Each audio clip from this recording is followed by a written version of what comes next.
Amid the skyscrapers and the blaring car horns, she lived like a shadow, breathing, but not truly alive.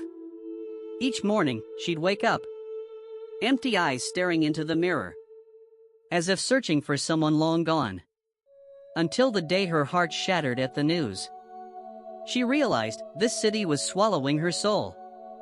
So she walked away, leaving the glittering lights behind, heading toward a place where only the wind spoke, and the earth smelled damp and alive.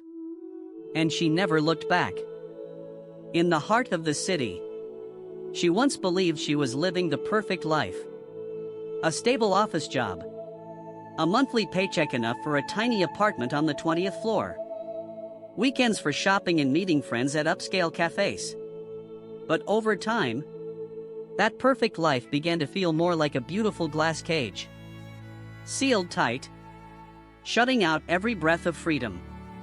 Work drained her dry. Meeting after meeting, deadline after deadline. Each day began with the shrill scream of an alarm clock, and ended with the harsh glow of her laptop screen at midnight. Time passed, but joy faded. The relationships around her were as shallow as the city's rhythm. Quick hugs, polite small talk. Friends rarely met outside of work. Just a few texts here and there, then disappearing into the current of their own lives. She realized she had hundreds of names in her phone, but not a single person close enough to call. When the night felt empty. Then one day, bad news struck. The only family she had left, the one who always listened patiently to every story, was gone forever. The shock smashed through the false walls she had built around herself. In that high-rise room, golden light spilling over cold walls, the entire city suddenly felt foreign. She understood. This wasn't just grief for a person lost. It was an awakening. She had let this city steal her.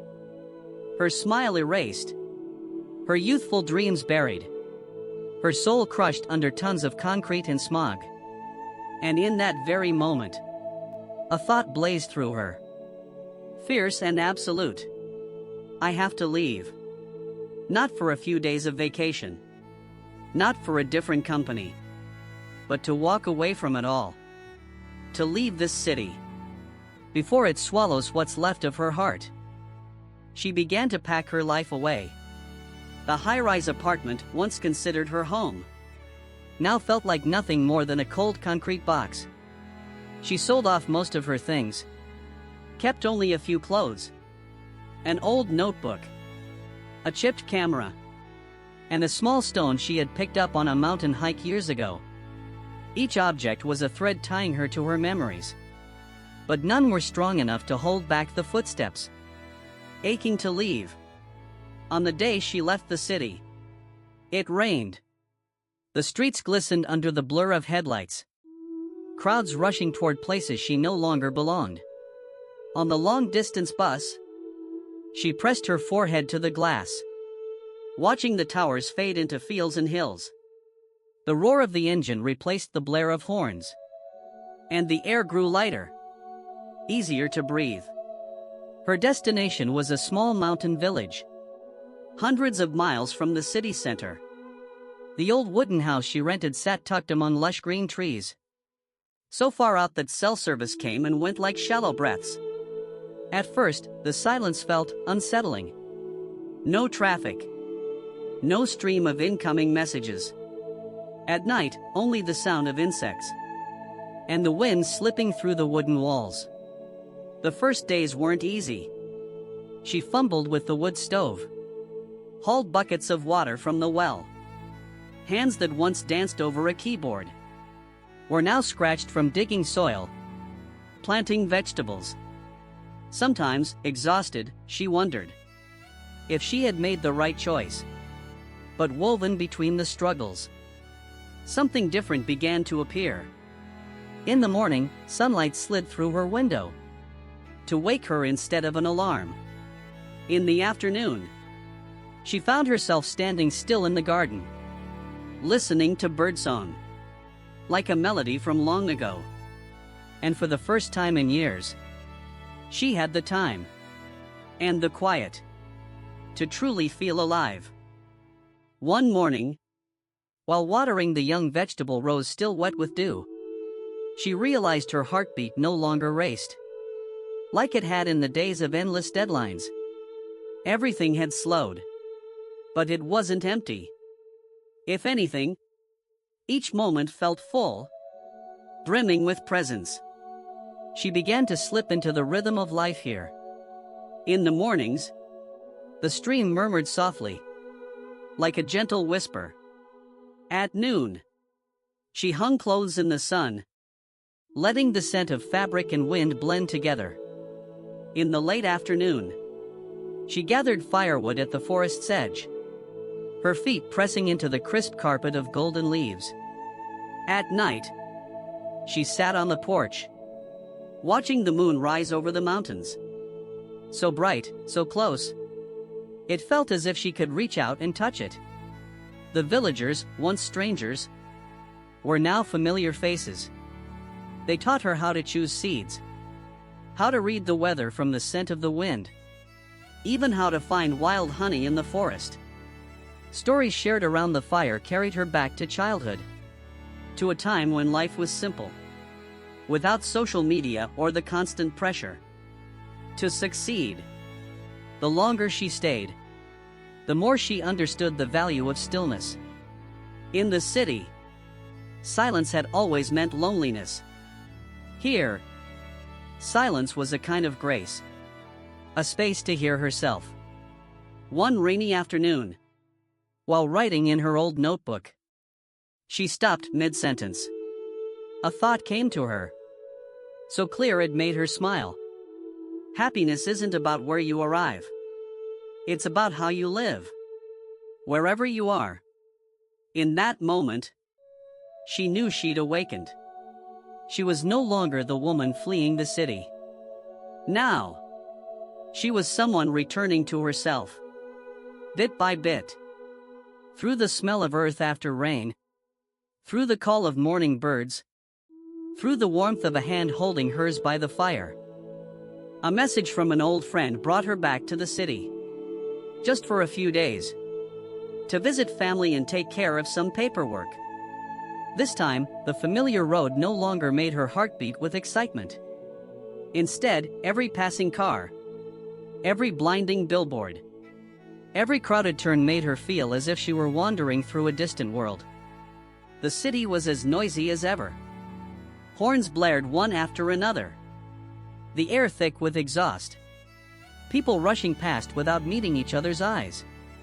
In the cafe she used to treat as a refuge after exhausting days, she sat in silence, realizing she no longer sought comfort in an expensive cup of coffee or a plush upholstered chair.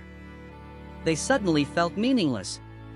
When she met her friends again, the conversation circled around salaries, new projects, buying cars, buying houses.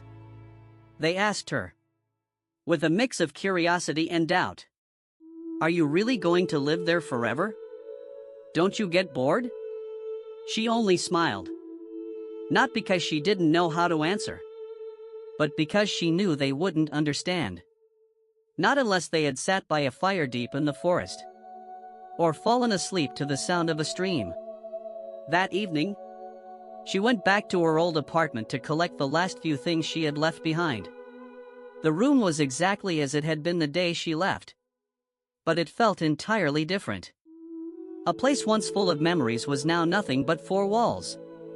She stood there for a moment, then quietly closed the door, as if closing a chapter of her life. On the bus out of the city, as the lights receded into the distance, she realized that returning didn't mean going back to where she started.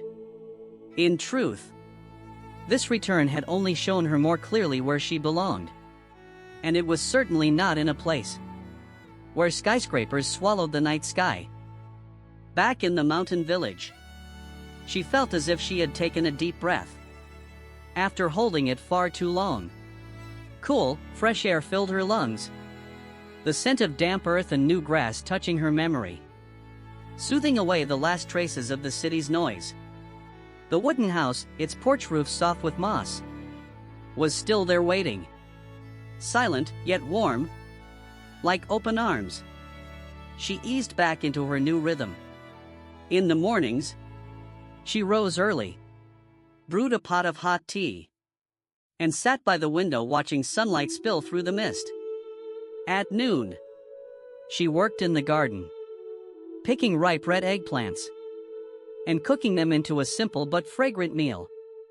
In the afternoon, she walked down to the stream for water, stopping by a neighbor's house for a chat, trading a few sweet potatoes for some wild honey. When night came, she wrote a few lines in her old notebook, capturing the small things that made her feel whole. Her work was no longer chasing contracts or reports, but tending the garden, trying her hand at crafts, and sometimes guiding tourists through a day of slow living in the village. She began sharing her story through words and photographs, hoping that somewhere out there, someone weary from the grind would realize there was still another way to live. On some nights, she sat by the fire, watching the embers glow deep red, telling herself she had not lost her way. Because this journey wasn't just about leaving the city. It was about finding herself again, the part that had been forgotten. Amid the crowded streets, she didn't know what the future would bring, but that no longer worried her. Each morning, all she needed was to hear the birds call the sun, to feel the soil beneath her fingers, and to live a life where her heart felt at peace. And to her, that was enough. One late autumn afternoon, with golden leaves scattered along the narrow path to her home, she sat on the porch steps, hands wrapped around a warm cup of tea. In the distance, children's laughter rang out, and the scent of a neighbor's cooking fire drifted through the breeze. In that moment, she understood that happiness didn't need to be loud or dazzling. It only needed to be enough. Enough for her to feel she belonged here, and belonged to herself. Looking back on the road she had taken, she knew leaving the city had not been an act of escape, but a courageous step toward a truer life. The city might still shine for someone else, but for her, nature was home. If someone is reading these words and feels their heart grow heavy, remember this: you always have the right to take a different path. Life is far too short to live in a place that doesn't nourish your soul.